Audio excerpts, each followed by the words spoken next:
आज उत्तर प्रदेश देश की एक बड़ी अर्थव्यवस्था के रूप में आगे बढ़ा है।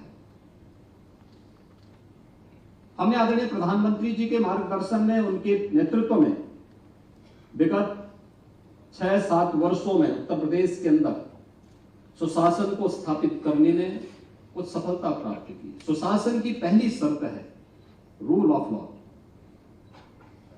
और रूल ऑफ लॉ बगैर बार और बेंच के सहयोग से नहीं हो सकता है, कभी नहीं हो सकता है।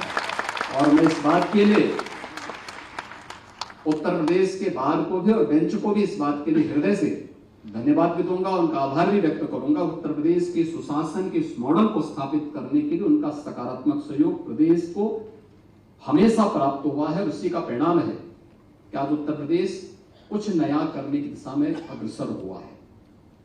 मैं इस बात के लिए आश्वस्त कर सकता हूं, न केवल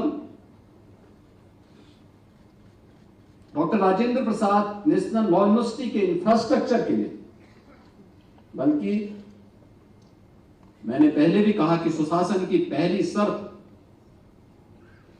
वह रूल ऑफ लॉ है, और यह तभी संभव हो सकता है जब उनके पास अच्छा इंफ्रास्ट्रक्चर हो।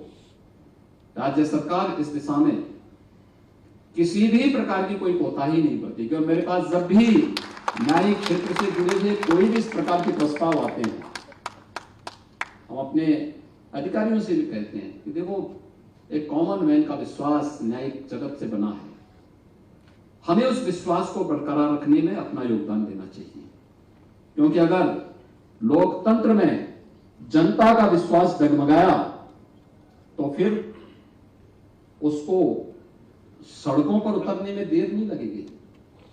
उस विश्वास को बनाए रखने के लिए आवश्यक है कि हमें भारत के लोकतंत्र के इन स्तंभों को और मजबूती प्रदान करनी चाहिए। जितना अच्छा हो सकता है उतना उचित और उतना सकारात्मक सहयोग हमें करना चाहिए।